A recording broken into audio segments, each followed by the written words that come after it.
So Valve launches a steaming Steaming pile of shit. Yeah. uh, Well, you heard it here. Yeah. yeah. Oh shit. Hey, everyone, and welcome back to Beyond the Controller. I'm Gladys, and joining me once again is Cryptic Panther, Hey everybody. and that is all. Our other two goons can't make it, so we'll be doing a two-man podcast tonight. Real life sometimes gets in the way, but we're gonna just try to hang in there and do what we can. Luckily for us, the load isn't too heavy today, so we've only got 6 topics at the moment, and maybe a bonus topic if we can get to it. But with just 2 of us, I'm actually fairly confident that we'll get through all the news that we have. Yeah, So it's a possibility. yeah, We're not we'll gonna see. we're not making no promises. Never any promises. Nothing is guaranteed with this podcast ever. That's for sure.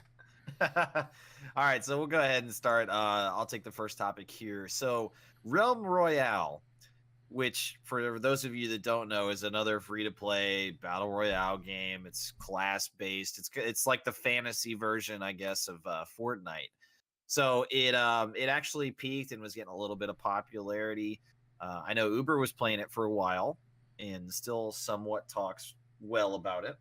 But anyways, it has lost 93% of its player base after peaking at 105 concurrent players 2 months ago on Steam. So 93% gone. So we're down to less than 10,000 if my quick math is correct. And that's concurrent players. So I mean, it's not all the way down like that one battle royale game we talked about. What was that? The Calling 2? Oh yeah, that thing just disappeared. That was down to 2 players. Yeah, at there was one just point. there was just 2 guys, and we know how that feels. Right. Yeah, I mean, I don't think I even installed this game. I know Uber did, and I was thought, okay, it's a free to play game, and maybe it'd be better than something else, but apparently not. It didn't have the legs for it. So, like so many other games, it ballooned in popularity for a short amount of time. When it debuted on Steam 2 months ago, it had a peak of only 4.6 thousand concurrent players. And there wasn't much hope for it, but somehow within that same week, word of mouth and people wanting to get on the next big thing ended up being a big hit on Twitch. And like I said, it had a peak of 105,000 concurrent players.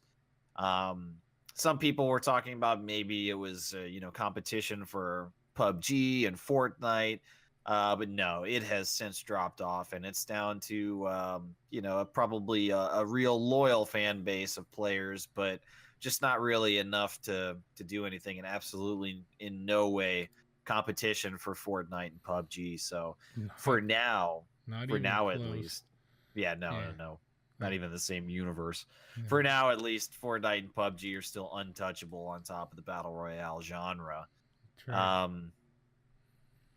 So yeah, I mean, if you have it installed on your Steam, my advice is just uninstall it.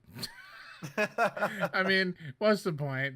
Well, save your hard drive if you space. enjoy it, Yeah, that's true. I shouldn't. Then, if you're having fun with it, I wouldn't tell. I just hope that the few thousand players that are left all live in the same country, so they don't have to play on servers all around the world to try to get a full team going or a full game. But yeah, I mean that's pretty sad. I mean, there's just, like I said, the saturation that has just been going on with these battle royale games, especially the free to play stuff. Eventually it's just going to be, well, everyone's going to be split in so many different directions, and what everyone seems to stay popular for the longest, which has been Fortnite, it's where everyone's going to keep radiating back to. I mean, people are going to jump on and off of each new game that comes out that's free to play, but eventually they're going to go back to what still remains popular.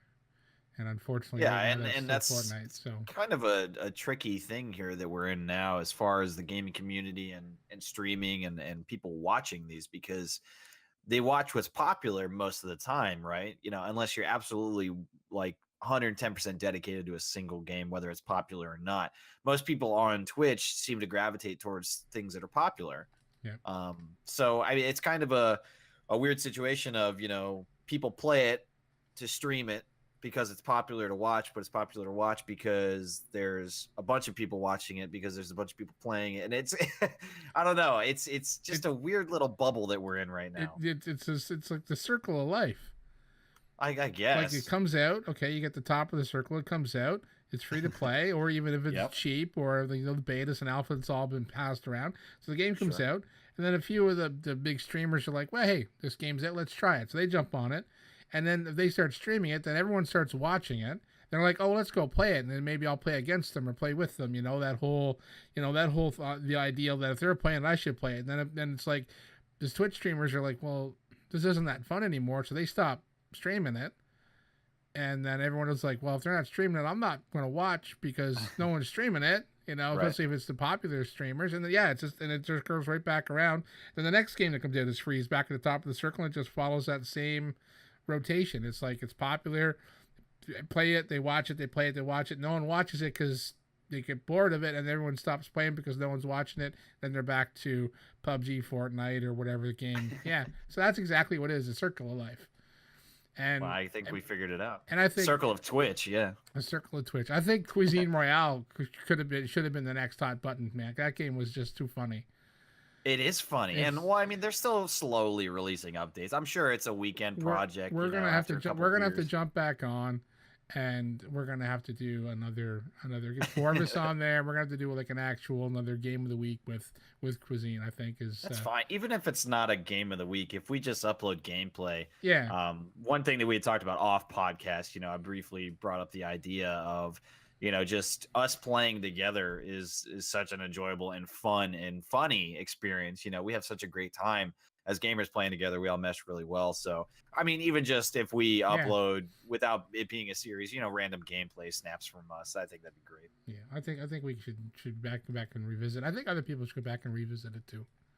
Yeah, absolutely. Cuisine was fucking solid, man. Yeah, for what it is, and for free to play, and like it was made as a joke. That's a solid goddamn game. Yeah, last when we played it, it was actually it was surprisingly played well. So I'll go back to it for sure. So deal. Awesome. You heard it here, folks. Let's yeah. All right, let's move it on. Panther, tell me, not tell us about her. Just tell me. You and I are having a one-on-one conversation. So talk to me about a milestone that PlayStation VR hit. 3 million VR systems sold. That is a lot. It's a lot, yeah. And I'm surprised.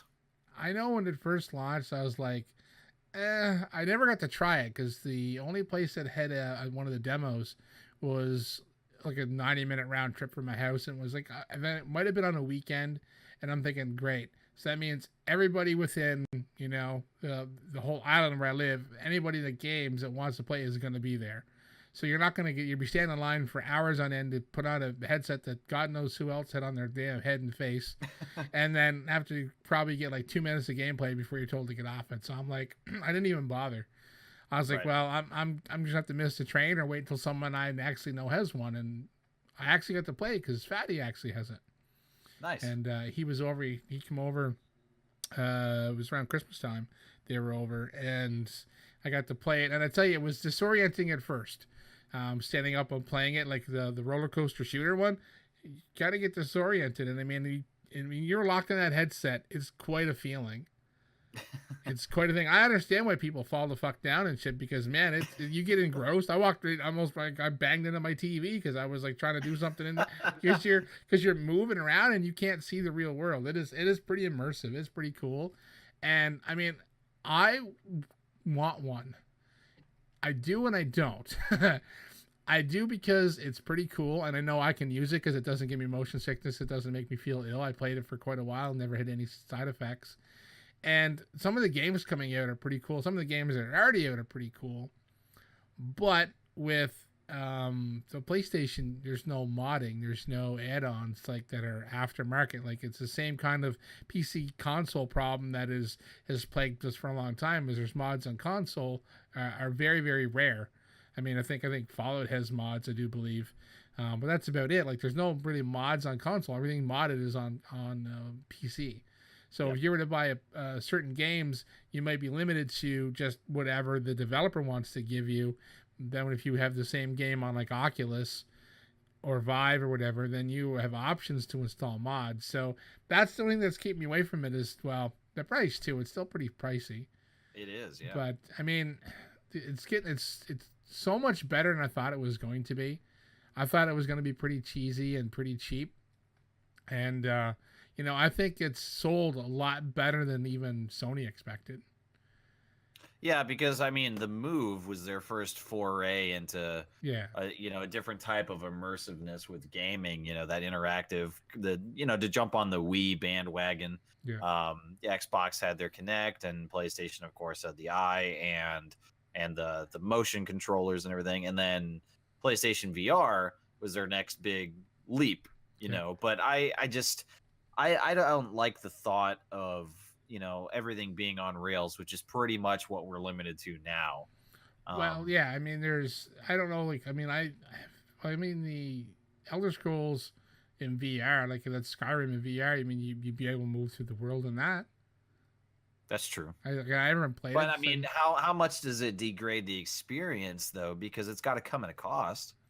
Yeah, I mean, that's the thing. I don't know. Unfortunately, I've never played the Skyrim in VR.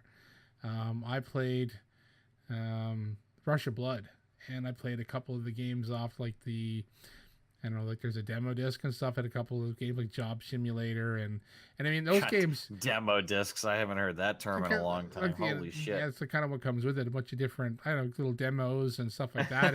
And I tried a few of them, and some of them are actually really cool. Like just for the like how neat it is. Like Job Simulator. You start off in an office and you have to do tasks like you make yourself a coffee and you have a scanner printer. You actually put your face on it and scan it. It scans out a copy of your brain.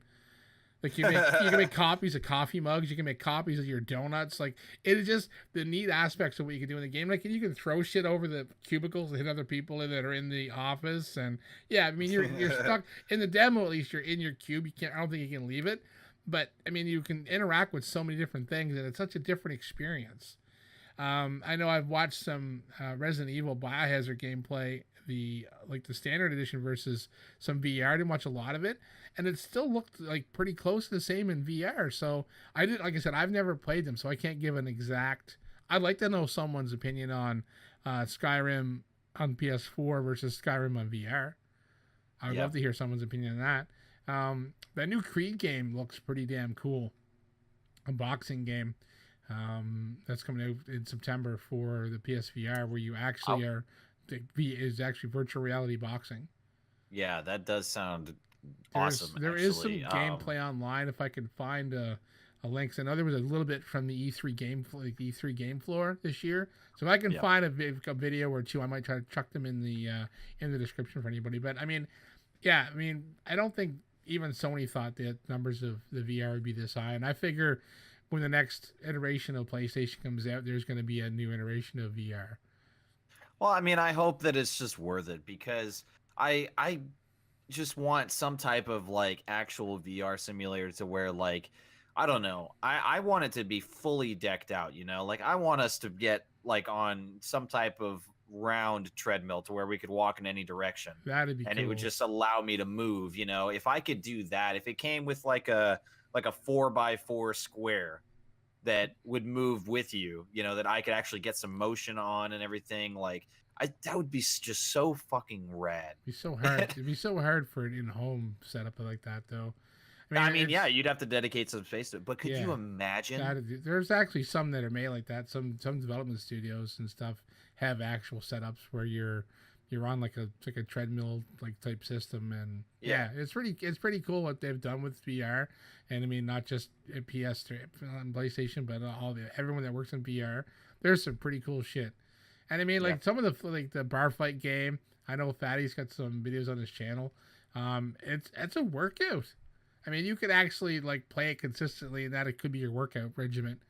Like playing these games, if you're going to stand up and play them, you could actually stand up and actually get some actual physical activity instead of just sitting on your butt in front of your TV. So there's an advantage that way. But I mean, you need a room. You definitely need a space. And if you're gonna have one, you can't have it where you have to set up and take it down every time you want to use it because you'd never use it. And like I said, I came close to buying one a couple months ago. Best Buy had them on sale. I come pretty close to buying one, but I looked at it like I have too many games now I'm not playing. So if I buy a VR, I'm gonna have more games that I'm not playing.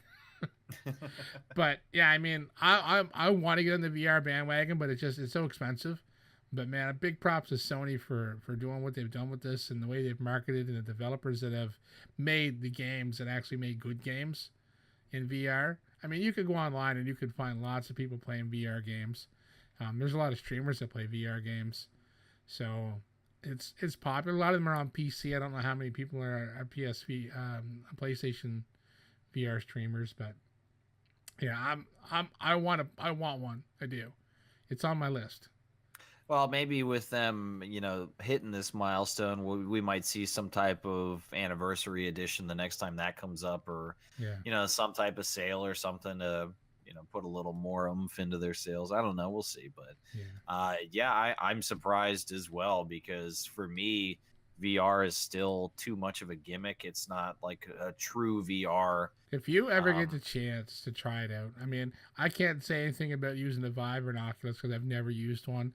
But if you do find someone that has a PSVR, if you ever happen to cross somewhere that's got one, I recommend giving it a try. You'll find it a lot better than you think it is.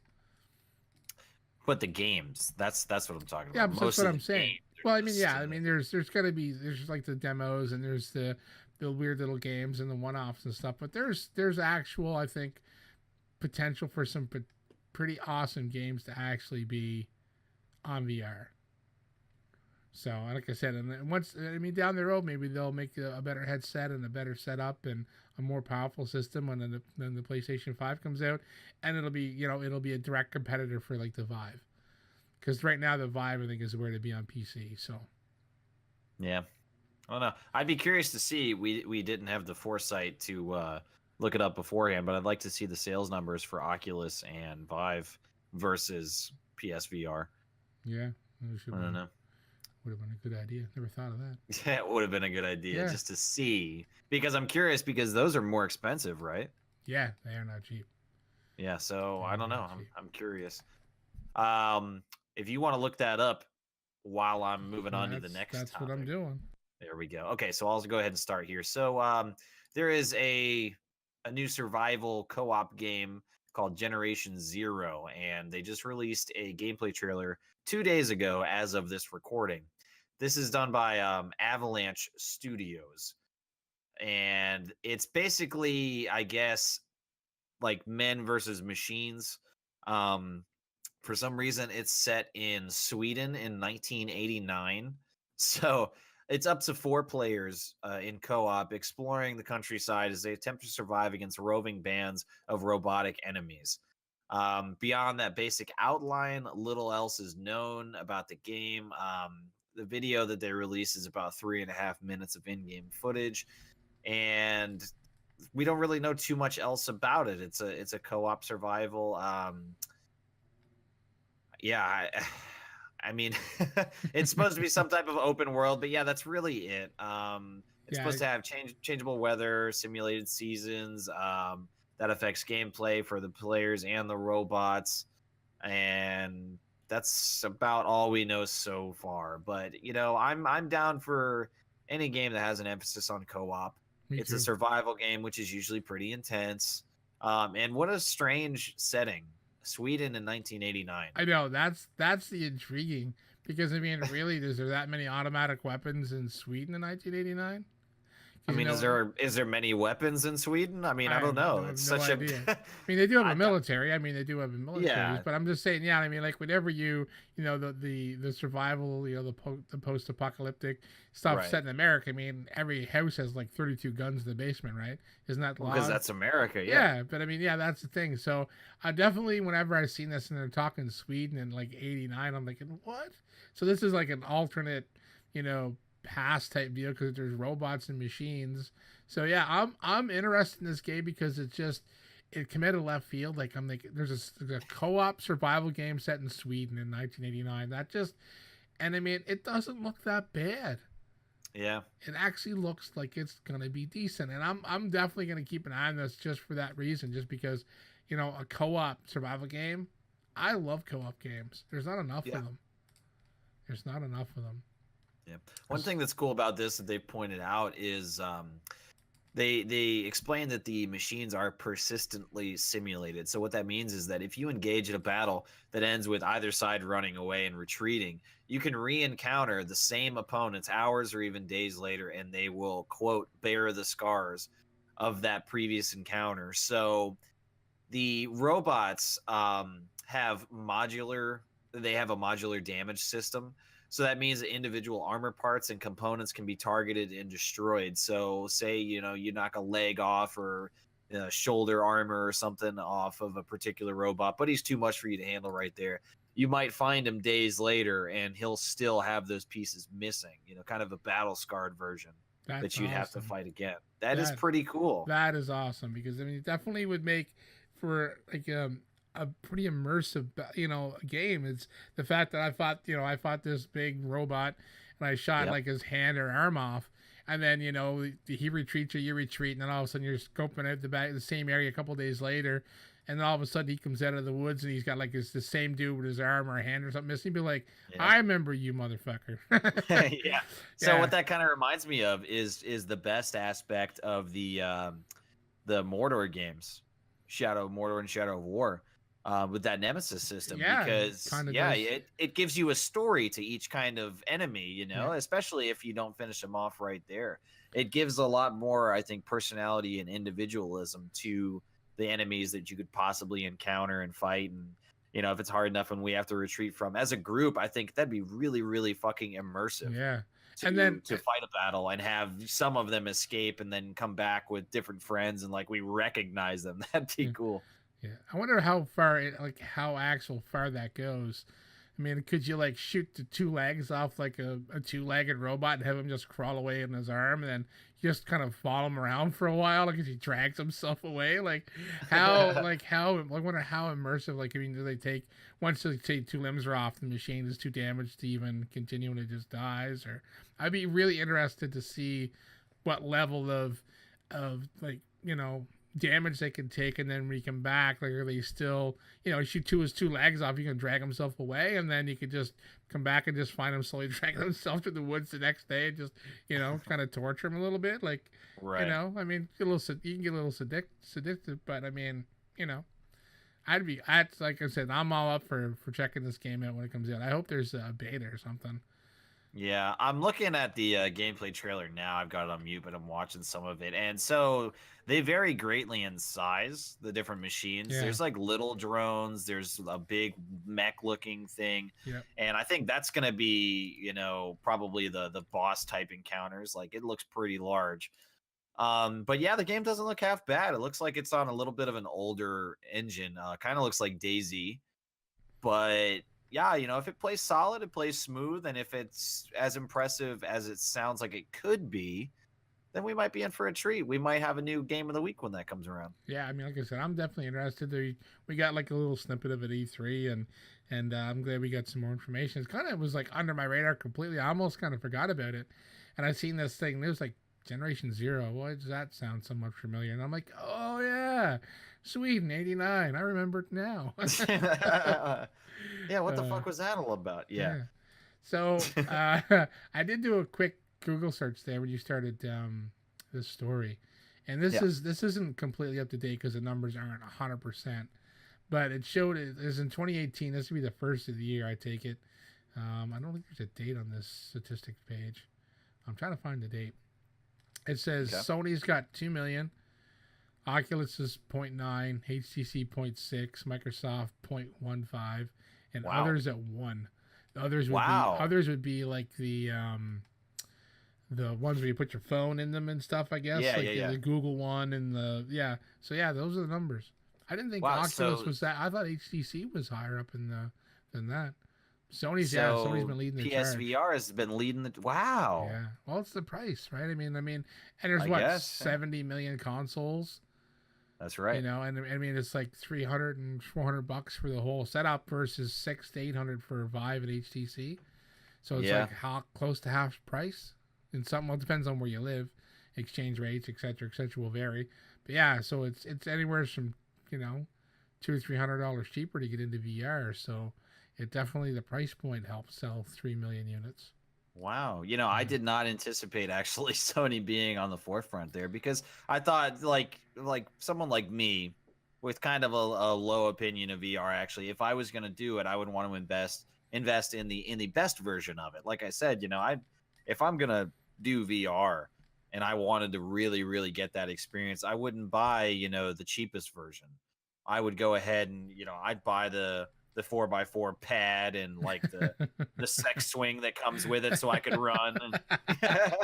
Well, with the only drawback to the PSVR that I can think of is the limited amount of tracking. I know with the other ones you can do quite a bit of motion. I know there is some in the PlayStation one. I just don't know if it doesn't track as much or as well, or I know there is some limitations, but I mean, for that experience, I mean, someone that wants the VR experience and they don't have a PC or a PC that'll play, because you need a beefy machine to play VR. Yes. So I mean, you can't just go and have like a 6-year-old PC and slap a $600 VR unit on it, and you're not doing anything at all. So the advantage of having, you know, the PlayStation 4, and just going out and buying, like, you know, dropping $300-400 and getting the VR experience, that's the appeal to it. Yeah. Yeah. Wow. Yeah. Well, even better for them then. Wow. Yeah. I think better for us overall as gamers. Just like I said, if that many people are buying it, that means more people develop. That's the chances of them investing more money into an upgraded version to a newer version for the next PlayStation. And the other companies that are building VR games and VR units, it's just gonna push the envelope for them as well. So I think around all, it's really great for gaming, especially the VR side of it. I think there's a market for it. I mean, there definitely is. For sure. And then they're going to stream it and they're going to play it because they're streaming it, because they're watching it, because they're playing it. There you go. There you go. I already lost myself in the circle. I've tied it around me. I don't know. Let's move on to the next topic here. Talk to me about... It still sounds so weird to say talk to me. Like, whatever. Just move on to the next one. So Spyro, go.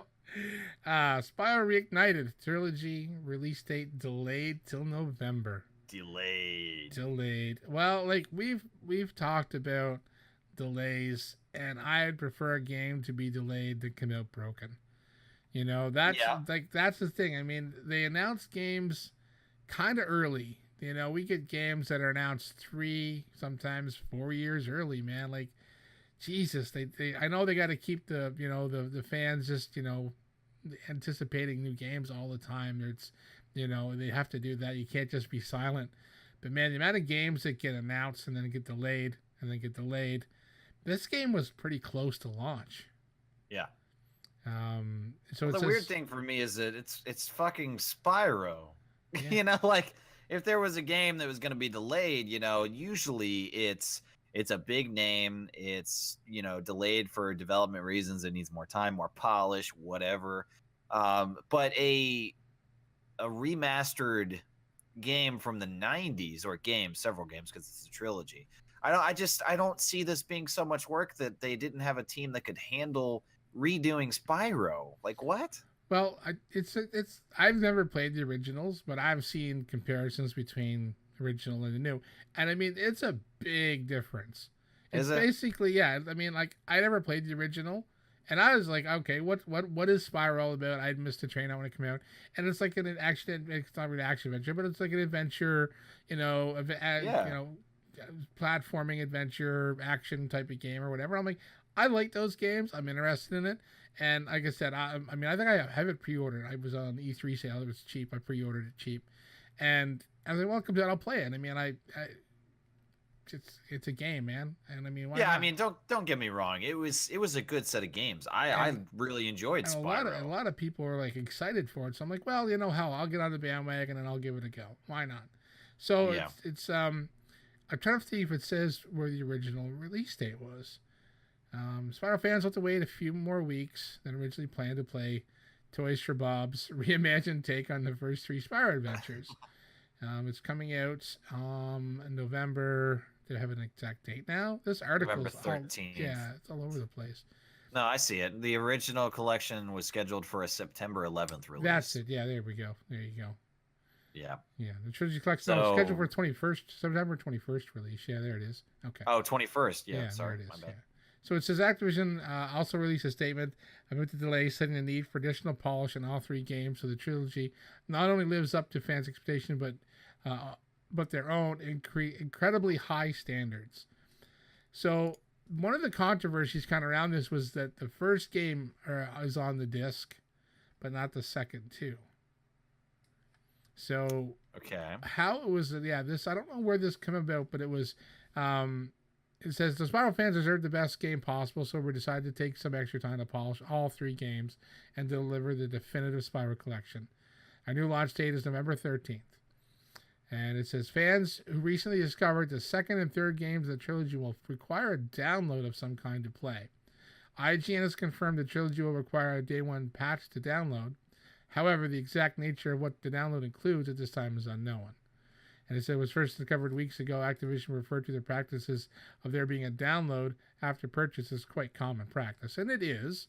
I mean, day one patches is like the thing. I mean, because the game goes gold, it can send off for press sometimes a month before release. So that month, they're still working on the game. They're still making polishes. They're still finding, oh, this door doesn't work, or that wall's invisible. Yeah, and we hear about that all the time, about games that ship was fucking broken. Yeah, and games that ship with some have big patches, some have small patches, but there's not too many games don't have a day one patch. But to have a trilogy, get the disc, put it in, you can play Spiral 1, but to get 2 and 3, you need to download the whole game. That's a little different. I mean, how big did they make this that it couldn't fit on a Blu-ray? Like, this must be pretty big game not to be able to fit at least 2 of the titles on the Blu-ray. But I can see them, I mean, what's the big deal? I mean, like, unless you're, live in a place where you don't have great internet, it's going to suck. Or if you're on, the meter download, if you don't have unlimited internet, I mean, it's going to suck for those people. But I mean, yeah, I mean, it's not unheard of to have downloads. And like I said, if they're remade these 3 games and they've done a massive rebuild on the 3 of them, then yeah, I mean, I think the 3 games might be too big for one Blu-ray. I don't know. I'm not a game developer, but I mean, a delayed game is not always bad news. At least it's not, it's not been delayed like an indefinite amount, I should say. Yeah, just a few weeks. But yeah, we'll see what the download is. That's the thing I'm really curious about now as we're talking about it. So I don't know. But I mean, I wonder if it was also pushed back because of, what else comes out in September and what else comes out the 1st of October. Or not the 1st of October, but the middle of October. Or close to the end. So, I mean, between Spider-Man and Red Dead coming out and then Battlefield 5, I mean, I gotta feel like this will appeal to a different crowd, though. This is definitely nostalgia gamers. Definitely, but I mean, I'll play it. I mean, you even sound interested in it, and there's a lot of people just because they're hardcore in one, they don't mean to jump on the Spiral bandwagon. But that's true. I mean, any release of any game now, people play so many different things now. It's hard to say that one market's not going to infringe on another. But yeah, I mean, the main focus of this is definitely going to be either nostalgia or the younger market for sure. Yeah, well, and it's also going to be the nostalgia crowd that has kids. This game was from the 90s. So, that they can, with the newer generation of consoles and everything, and they've got kids, and that they can kind of reintroduce them and show them, this is what I used to play. And to have it be a really enjoyable experience would be a really cool thing to see. Yeah. Yeah. I'm excited for it. Not as excited as some of the other titles that are coming out, but... Do we know the price point? It's not you said you pre-ordered it. Yeah, it was on sale. Let me do a quick okay. Do a quick check. Let me go ahead and start the next topic here. While you're Googling that, we'll do the same thing after I'm done. Just hit me with the price. So the next topic we're talking about today is something we haven't talked about in a little while in detail, but Battlefield 5. Making headlines once again. They released a new Gamescom trailer. This was published as of this recording 3 days ago, and it's got over 3 million views right now. The vote count on it is actually very favorable. They've got 151 thumbs up. People liked it. and 21,000 downvotes, people that didn't like it.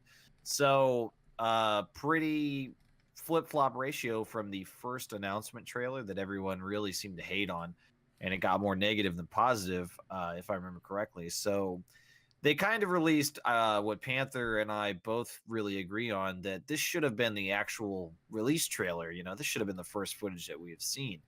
The original footage, the whole political correctness, right side of history, Patrick Soderlund calling gamers ignorant. The whole thing was just really a shit show. Battlefield really, really needed to start over, and I guess this trailer was an attempt at that. It's called Devastation of Rotterdam, and it shows a lot of different gameplay going on. What I said to Panther pre-podcast was that it looked like there was a little bit more of an emphasis on destruction than we've seen in the past couple Battlefield games, which is great. One of my favorite games of all time is Bad Company 2, and the destruction in the Bad Company series is just unprecedented. I mean, you could level the entire map. Every single building could come down. And by the end of matches, that usually is what happened. So you'd be fighting pretty much without cover in just the rubble of whatever map you were fighting in. And while that was a really, really awesome thing, DICE at some point after making Bad Company 2 decided that that wasn't the direction they were going to go in, that they wanted some type of cover to be maintained for people playing the game instead of just a constant tearing down of all the things that they've worked so hard to design. So we haven't seen full-scale destruction in the Battlefield series or by DICE since Bad Company 2. And they tried Levolution, with Battlefield 4. That sucked. That sucked. Yeah, it really did. Battlefield 3 had a good mix. It didn't have the Bad Company leveling buildings like completely, but Battlefield 3 had a good mix where you could blow like big holes in buildings. You could drop some buildings, the smaller ones. Yeah. And you could use rubble to kill people. Like one of my favorite things to do is RPG. Up on one of the buildings and watch a section of the rubble come down and smash people. I mean, there were so many times that one of my favorite things to yell was "Rubble double." You play Battlefield 3, like two guys run up, you drop you throw the RPG in the side of the building and get a kill. I mean, yeah, I got killed by it too, but I mean, it's such a satisfying, piece of gameplay. And I mean, I thought they really, it was a good balance. It did leave a lot of buildings up. It did make for some different gameplay. It did give a challenge. It was, it was another thing to watch out for, right? Battlefield 4 had very limited amount of destruction outside of the Levolution, and that was really bad. Yeah. Well, because it was also like really, really detrimental to the flow of the game, because it would slow down and fuck everything that was going on for the 30 seconds, Yeah. Like I said, there was times where the Levolution, like it didn't, didn't ruin the game, to my opinion, and stuff like that. But there was times like it was just like, this again, this again. Shanghai, especially. Yeah, it's like, I'm done. I don't want to deal with this anymore. Like this again, like that's. It was the same thing. Like it was a constant fight to stop people from triggering it, or it was to try to trigger it first because if you waited too long, you were going to be on the opposite side of it, type deal. And it added some aspect of of strategy, but to me it became more of an annoyance than anything. Yeah, and once it changed the map, in a certain way, it wasn't really. I mean, it would change it. It would change the strategy, and some of the lanes would be blocked, like whatever the name of the one that flooded. I mean, that really, really changed the whole layout. Yeah. But even so, yeah, I mean, it was just kind of another thing that happened. It lost its sparkle, extremely short. Like within the first couple of weeks, we had seen all of it, and we'd seen it over and over and over again. And with the bullshit mess that was the opening, few months, first year even of Battlefield 4, it was just everything that could go wrong, and we all got sick of the Levolution very quickly. I mean, the destruction did come back in Battlefield 1. I mean, not to the exact level that we were used to, at least BF3 level, but I mean, it did come back. There was some little bit more destruction, and it wasn't on the level I think it should have been, but it was better. But yeah, with Battlefield 5 from that Rotterdam trailer, man, they have like level buildings, like they're and then it changes like how the map looks afterwards, dropping like a whole, almost a block, rubble that big and dust everywhere. Yeah. And I mean, like shooting holes in buildings, and like, I mean, that's a big focus for them this time is proper destruction. and like the gameplay looks so good. I mean, I'd say there was bits and pieces of probably single player and multiplayer mixed together like they usually do in these trailers. Yeah. But yeah, I mean the game looks good. It seems to be played really well from what they've seen. And I've watched the alpha gameplay, and I mean I've kind of been on the fence about it, but this trailer and a little bit more information that we've kind of slowly are getting fed kind of has piqued my interest again.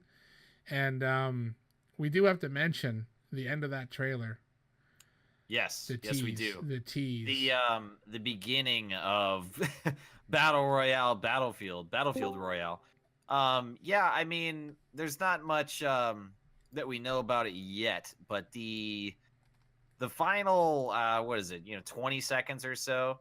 It shows the ring of fire, and this is different from other from other Battle Royale games that we've seen. It's usually a ring of blue or something. I mean, it's the blue wave is usually just what it is, but in Battlefield's version, it's a ring of fire, and it actually looks pretty fucking sick. Yeah, it from the little reveal that we got at the end, the little teaser. I mean, that ring of fire, it levels buildings. Yeah. So it demolishes. Yeah. On its way in. There's none of this, stand in the building, letting the blue wave run over you, and then running out and like catching people from behind. You're gonna be in that building. It's gonna get knocked down on top of you. You're gonna be dead. Right. Yeah, and that also means that there's no way to slowly like work your way back into the circle. For instance, in like PUBG, if you're out, you slowly take damage. It'll bleed you a little bit, and as the circles get smaller and smaller, they start taking more of your health. But in this one, it looks like the firestorm circle that's coming in is just pure devastation. So I don't see anybody staying outside of the circle at all. I think once it gets you, you're done. If that firestorm is the circle all the time, excuse me. If that fire is the circle all the time from the start of the first circle, man, that's gonna fucking ramp shit up. Yeah. I mean, it's going to be, you're going to land, you're going to be like constantly checking about, oh shit, we're not even close to the zone, and you're going to be hightailing your ass, or you're just going to be barbecue. So, right. And so you have to wonder how that's going to affect the gameplay, because being outside of the zone and working your way back, at the expense of a little bit of health in other Battle Royale games is a legitimate strategy. Yeah. You can do that. You can continue to loot. You can go grab anybody's loot, from their body that you've dropped, and if they're outside the circle, especially if you've got a vehicle, it's no fucking problem. With something like this, if it's ramping up the idea of pushing everybody into a space and keeping them there, it's turning that to 11 by forcing everybody to stay in the circle at all times. You can't step foot out of it because it's a fucking firestorm. I don't know, that could actually be pretty damn interesting. And with the one thing that's kind of like still weirding me out is to think of the Battlefield gameplay in a Battle Royale setting. It doesn't seem to fit with me mentally right now. But with something like this, you got to think of how fast paced this Battle Royale is going to be. If that, like I said, if the Ring of Fire is always going to be the ring, like if it's not the Ring of Fire, maybe the last two circles or something. That I think it needs to be Ring of Fire. The second the ring is active, that's what it is. You'd fucking deal with it, because that'll definitely make for some intense fucking gameplay. If you're you're trying to get into the safe zone, or if you're trying to get to the safe zone, and it's like you're watching that flyer come up your ass, you're gonna be freaking. It's definitely gonna add a level to it. I'm excited. I mean, I'm hoping they're not gonna fuck this up. Yeah, well, I mean, it's EA and we know the rule, but oh god. One thing that sounds cool to me, with this idea of the fire, if maybe it wasn't fire the whole time, like you just mentioned, maybe it was the last two circles. So like, what if the first one, and this is obviously just conjecture, I'm not at all saying this is official, this is just an idea that I pulled out of my ass. If like the first circle that closed was a smoke screen, something that just limited visibility to shit. And then the next one that came in was some type of gas. So it started hurting you, started pushing everyone in. And then the last two circles would be that gas igniting, and that's your firestorm. Damn. That's a good idea. Dice, Dice, we know you listen. We know you here. We know you're listening, Dice. We know. So yeah, make that happen. That's a good idea. Cool. Yeah, man, because that would change the gameplay for each circle, not just okay, it's here, let's move. Yeah. Oh, That'd be really here cool, comes the blue wall. Oh well, Yeah, I got 2 med kits and 42, Yep. And a whole backpack full of fucking go-go juice. I'll just drink that, not a big worry. Yeah. But it's a wall of fire, dude. You got no choice. Yeah, exactly. And there's a tank.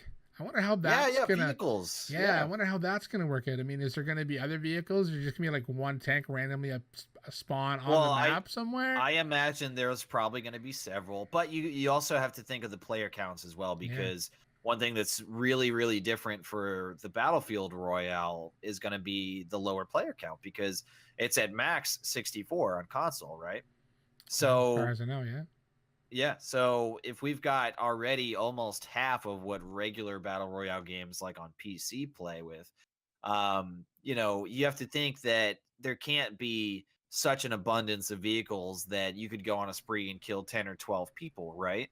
Right. They've got to have a big enough map, so it's got to be, probably one of the conquest ones, but they've got to be specifically designed for this. So one thing that we had talked about before its official reveal, and we kind of saw a peek of it today. One thing we talked about when it was announced that it was going to get a battle royale, it was maybe it was be like kind of a last man standing. At the end of a conquest round, they would kind of shuffle everybody into an area somehow. We didn't really know how it would work, no. but with this, it's looking more like the map itself is probably going to be built for battle royale, so it's not going to be what we're used to with conquest. It's not going to be a standard map. In that sense, it's probably going to have, as other battle royales do, several vehicles of different types littered around the map. But yeah, I imagine there's only going to be 1 or 2 tanks. But even so, are they going to be that dangerous? Because if you've got everybody looting in some way, I'm assuming that the classes aren't going to carry over into Battlefield Royale. They've got to be some type of loot system, I guess, right?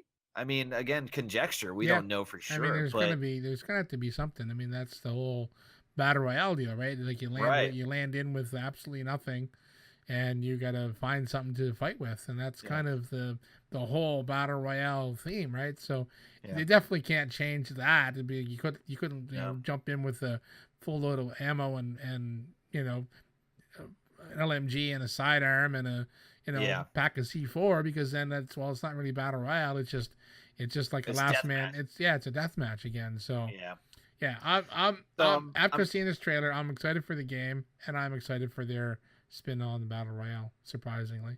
Yeah. The only thing I'm worried about is with the tanks. If we do have to scavenge, how abundant are anti-vehicle munitions going to be? Because if a tank is available, that means they've got to give you options for disabling it and taking it out, right? Oh, definitely. They couldn't just have a tank with no RPGs or mines or. But if somebody makes it to the final firestorm, the final circle, and they've got a tank, and just by chance the last 20 players that also made it there are just rocking sidearms and rifles, then that's GG right there. That's it. Yeah, definitely. It's gonna be an easy victory. I'm very curious. But you also got to think too. You got to get your tank to the final circle. Right. I mean, maybe the tank's gonna spawn. Well, but again, if just by chance, if nobody has munitions to take care of you, if you just come from one corner of the map, you're only going to run into so many players. Those players are only going to find so many places to loot, and out of those places, there's only a certain chance of an RPG or C4 or a repair tool, whatever it may be. The chances of finding those things are still going to be very slim. So the chances of somebody finding that and staying alive and encountering the tank and then surviving against, there's a lot of variables here, and I'm a little worried, honestly, about the tank. That just seems a little OP, because if you think of how Battlefield 1 works, which it's the most recent one, so it's what we have to go off. If you think of how hard it is for a single person to take out a tank, I'm worried, dude. Well, maybe the tanks will only have like half health or something, or maybe they'll just be limited health, or maybe they'll be really limited in ammo. Maybe they'll have one shell, or like 10 rounds in the LMG on it or something. It has to be hampered by something to make it balanced. I would say it probably doesn't regenerate. Yeah, I was gonna say it's got to be no regeneration. It's gonna have like one shell or something. Like it's gonna have to be like you scavenge this tank off the map because it's got nothing left. Maybe that's all it is a tank with no arm, with no weapons. Maybe that's it. Like who knows? I don't know what their idea is. I mean, we definitely maybe at Gamescom, which is going on this week coming. Maybe we'll get some more information because that's what the trailer's for. The trailer was for Gamescom, which is this week. So yeah. And I know there's quite a few YouTubers going. So, and our good buddy, the Broken Machine, he's there. So, hopefully, he'll have something on his channel that we can watch and get educated on. Yeah, I am very curious about. I'm definitely, like you said, getting pulled more into the positive here. So where I'm considering it because I had pretty much written it off, from that reveal trailer and from the drama that came from the developers after.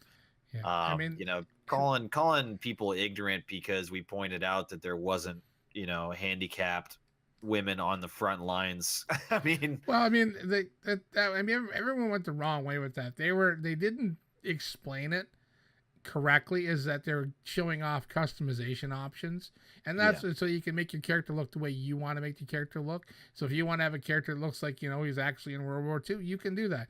If you want to have a character that looks like she's got a prosthetic arm and wears a green beret and a purple jacket, who cares? That's the whole cosmetic thing, right? That's kind of where everyone's going, right? So they didn't explain it very well, and I think a lot of people are like, oh, that's not real, Battlefield's too real. But because they announced it as a World War II game, right, and what we got looked nothing like it. Well, it had some World War II aspects, but then it had way too much customization being shown. And the trailer was just it was too busy. It was too all over the place. There was a mix of multiplayer. It was all scripted like they all are. It was just scripted multiplayer and some single player mixed in. So it was like we didn't know what we were watching. It was poorly done. The game looked good, but it was poorly designed. Right, the marketing was awful. I think if they had released the Rotterdam trailer first, people would have got really hyped. And then if they, at Gamescom or wherever, if they showed that first reveal trailer, and then in the discussion afterwards or leading up, they explained, this is going to be from our Battle Royale mode. This is going to show off some customization and what you can do. This is indicative of the possibilities within our customization system. Exactly. It would have had such a we should be doing marketing and PR for them. So hit us up. We should be doing a lot. Yeah. Exactly. You should pay us gobs of money to help them, so we don't have to work full time, and then we could do our podcast, and then we could help them promote and do proper PR and design of games. Yeah, that'd work for me. Damn right. Yeah. So to go back to the previous conversation, the Spyro in Canada, EB Games has it for $50. Oh, that's a little steep. Well, I don't know that's Canadian, right? I looked up the Canadian site. So that'd be like $8 US. Damn it. Yeah. No, it's probably $39.99. Yeah. So that's not bad for 3 games. I don't know how long. I guess. Yeah, that's kind of the average for a lot of those remasters. Sure. Yeah. Okay. Well, there's confirmation on that then. Actually, I think we're making perfect time here as well. We're about the 50-minute mark, and we've got one topic left. Mm-hmm. So let's hear about Valve and kind of a switcheroo that they pulled. What is going on there? So Valve launches a steaming steaming pile of shit. Yeah. Well, you heard it here. Yeah. Oh shit. God damn it. Well, Steam and streaming. Yeah. Yeah. Valve launches a streaming website, Steam.tv, and then promptly unlaunches it. So apparently they are in the process of starting their own streaming service. Because why not? We don't have enough of them. There's not 16 of them now. We need 5 fucking more. So Valve has confirmed that Steam.tv is real. It is testing, and you weren't supposed to see it. We are working on an updated Steam broadcasting for the main event of the International Dota 2's annual tournament. I don't care. The rep said what people saw was a test feed that was inadvertently made public. So the International 2018 main event is scheduled for the 20th, 25th of August. So assuming that all goes reasonably well, we should be getting a proper look at Steam.tv soon. So they're doing a test on it, and there's not a lot of details of what this service is actually going to entail because we're not supposed to know about it yet. Apparently, it was supposed to be a surprise on the 20th of August, but I know if you go on to the Steam store page, some of the games that you can look up, they have kind of like they embed Twitch streams and stuff. Yeah. So I thought it was just going to be another thing of that, but apparently from what we've seen and what kind of this is, Steam is making their own streaming service. Yep. I mean, so we got YouTube, which is video and streaming. We have Twitch, which is video and streaming. And there's Mixer, which is just streaming, I do believe. I don't know if you can upload just videos to Mixer or not, but I think it's mostly streaming. And now we're going to have Steam TV. Yeah. I'll tell you what, though, because with Discord getting into the Steam market, if you will, it's not really a wonder. It's not really too much of a surprise that Steam would look into other markets that they can conquer because they've got, digital gaming down right now. So if they can pull people from Twitch and YouTube, Twitch is, obviously going to be the big money to pull from.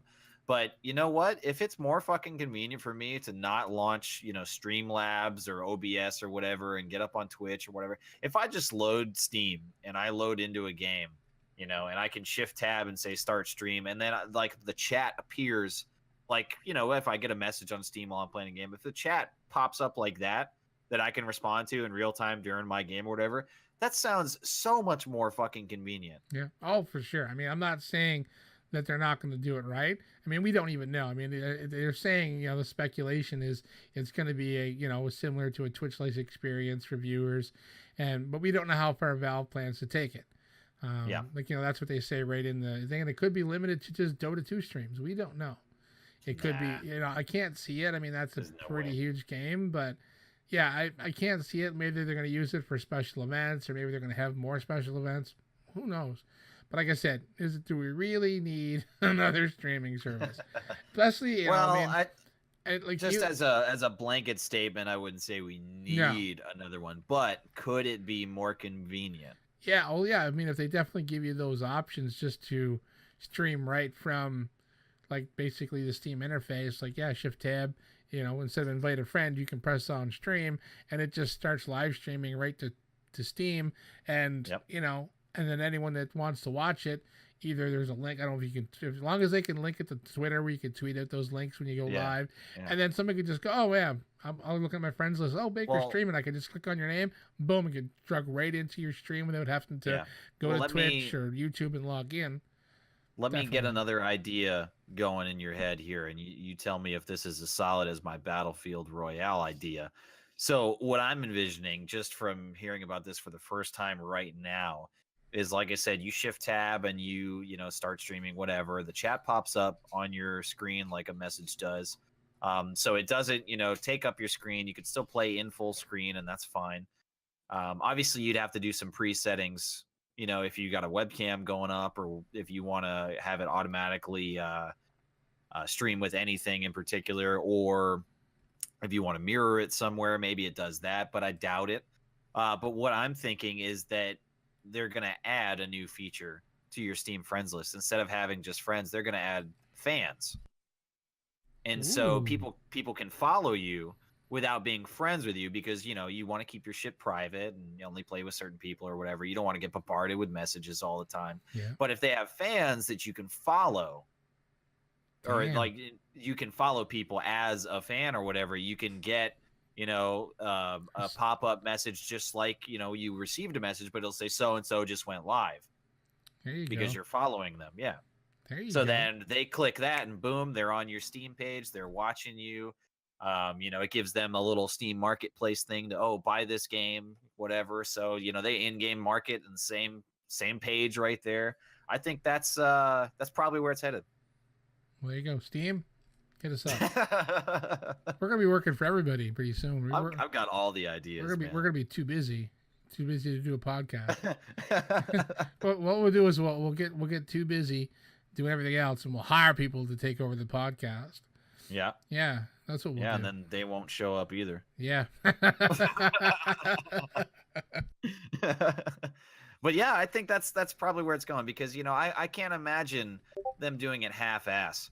I think that if they're gonna try to tap into the streaming market and try to dominate it the way that they have the digital marketplace, then it's probably gonna go in that direction. I can't imagine them just doing a little out of the way portal that not everybody sees. I think this is gonna be front page. They've already started embedding streams on the Steam page, that I don't even give a shit about. It's not for games that I play or whatever. They're just sitting up there.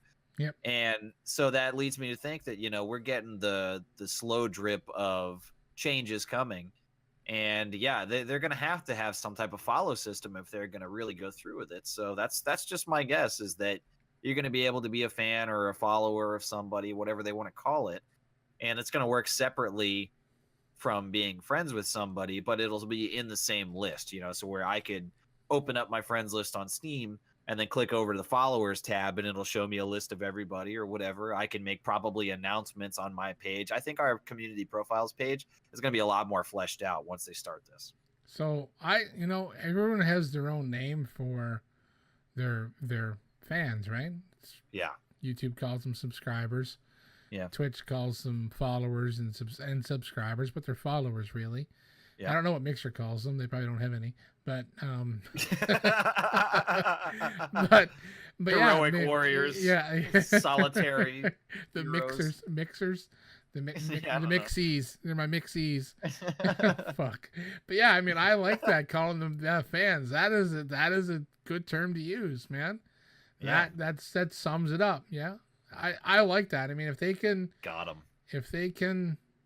do something like that and pull that off, yeah, that's definitely going to make it a lot more convenient for people to stream, instead of going, okay, I'm playing a game and I'm like, oh shit, I want to stream, so now I got to stop playing, open up Streamlabs, press get that going.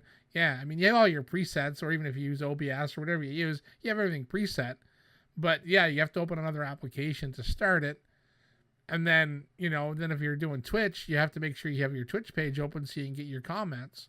Right. So yeah, if they incorporate everything directly into come through on Steam, that definitely would be the way to go. And I mean, that makes a lot of sense. Yeah, I've got my horn right here, and I'm going to toot it for myself, because I think it's a pretty goddamn solid idea. That is. I think I did good right there. You did. Bravo. Bravo. That was a good one. You are full of ideas. I'm full of it. Yeah. Yeah, that's what people say. Yeah, that's like I said, I was like, oh god, another streaming service. Like, what the fuck? Come on. I just sold it to you, though. But yeah, definitely did. I mean, it would make things a lot easier. Yeah, I wouldn't bother with Twitch, honestly. Like, if I could, again, just shift tab and then I hit start streaming, F2 or whatever, and then go back to my gaming experience, all my presets load up, and then, if people immediately get notified because they're fans, then they can just click that. It'll take them to my page and they start watching, and then comments show up just like a message. And man, I mean, everything would just be so much fucking easier. People wouldn't have to worry about getting emailed because so-and-so went live, or notifications on your phone necessarily, or whatever. Like, if you're on your computer and you're playing Steam, you get the notification, and it's somebody that you really are a fan of. You stop your game and roll over to the stream and on their community page and say hey, and it's instant like that. I think that could really be something. Definitely. I mean, yeah. I mean, it definitely could do a lot for them for that reason. Just like I said, the convenience. Everyone loves things to be nice and easy. Yep. And for people that don't want to get into setting up like OBS and Streamlabs and the other software and get a Twitch account and you already have a Steam account because you play Steam games, right? Who doesn't? Yep. Who has a gaming PC that doesn't have Steam installed? Yeah. Unless you're on a Mac. I guess that's not a gaming PC. But yeah, I mean, that's for their version of Paint, right? Yeah, that's right. Yep. So, yeah, I mean, it definitely definitely intriguing. That's a pretty good idea. Yeah. Well, I mean, if a year or two from now, when this is a big deal and Twitch is a thing of the past and Steam.tv is really, really rolling forward and it's exactly what I talked about, I want to fucking check. Definitely. Yeah. All right. So we're at the hour mark, or just past it here. Do you want to tackle this last one if we can make it quick? We can throw it out here for the fans. If you want to go ahead and. Yeah, let me load this up real quick. Okay, so I mean, I don't know how to pronounce the name of this, whether it's just the regular vampire or vampire. It is. We're just gonna say it's vampire. Yeah. Vampire. Okay. It's just spelled out Vampyr, and when I read it, mentally in my head, my voice is saying vampire. But whatever it's called, vampire. It's getting a TV adaptation. So for those of you that don't know, it was an action RPG. You make choices on whether or not you want to actually, kill people, suck their blood out, or if you want to be a good vampire. And I beyond that, I don't know too much about it. It didn't look like it was going to be that great. So it's been on the outer rim of games that I've been interested in. But the CEO of Don't Nod Entertainment. Yeah, the game developer is Don't Nod. That's that tripped me up there for a second because it's one word. It looks weird. They granted the TV series rights to Fox 21, which is a subsidiary of 20th Century Fox. And the CEO, Oscar Gilbert or Gwilbert, I don't know. He believes it's a fantastic premise for a television show. It's a new, exciting way for fans of the game, as well as the uninitiated, to enter and engage with Vampire's rich, deep story. Can't wait to see how the talented team at Fox 21 will bring out the darkly atmospheric universe of our game into television.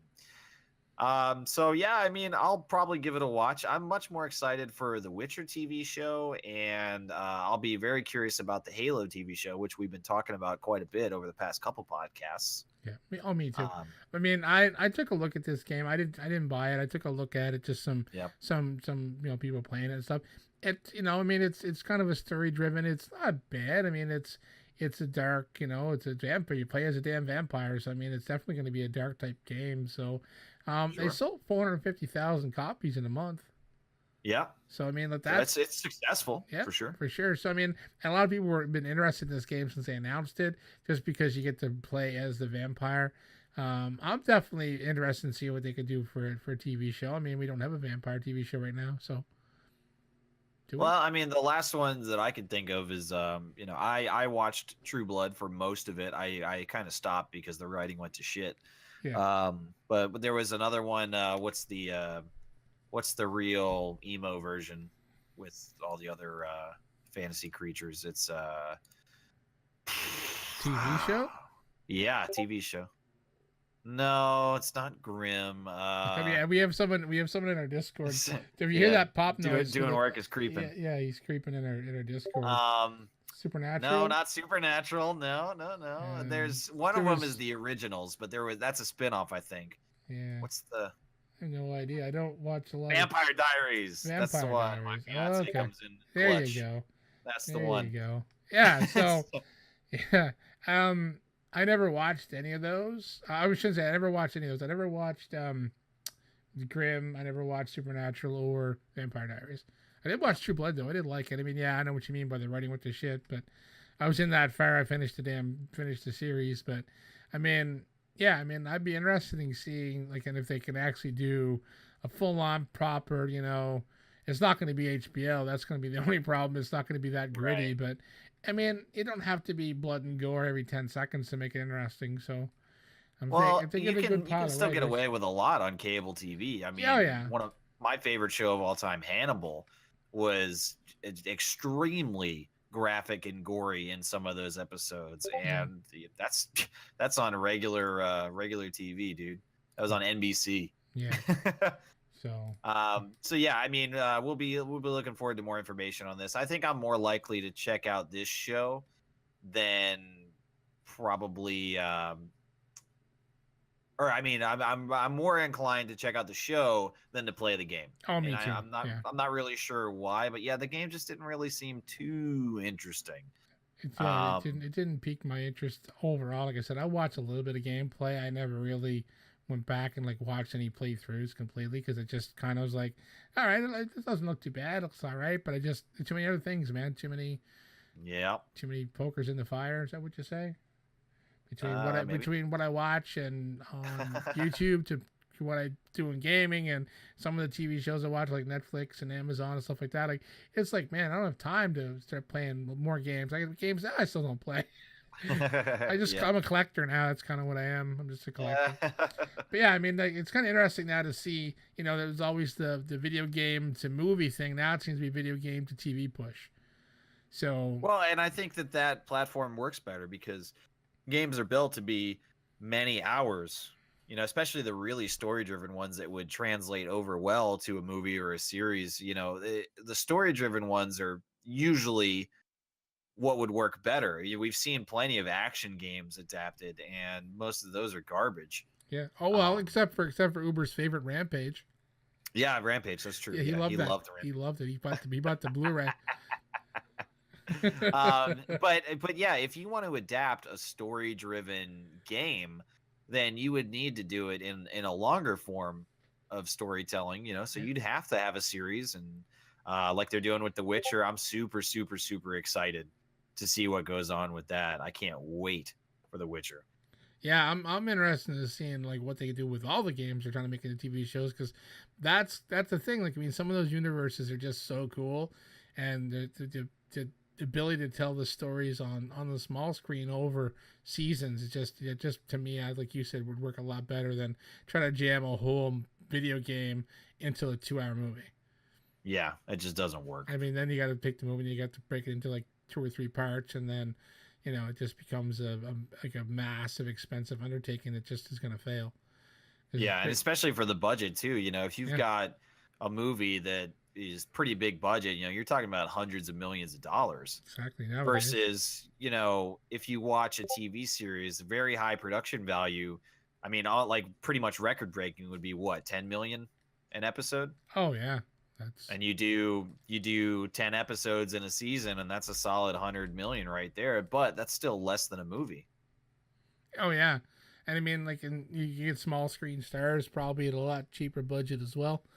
So and I mean like depending on the story, I mean like the vampire one probably wouldn't be heavily expensive and No, I don't think so. CG and stuff like I mean versus like a Halo and The Witcher be kind of expensive because I mean there's lots of the creatures and the magic, so some of that could be kind of expensive as well. But I mean, yeah, the Halo I think would be the expensive one, but yeah, I mean the vampire Yeah, game, I the think vampire that movie or TV show. Sorry. Witcher Witcher is probably going to be Netflix's answer to Game of Thrones, honestly, because to have, the fantasy juggernaut, Netflix has Witcher, Amazon has Lord of the Rings, Yeah.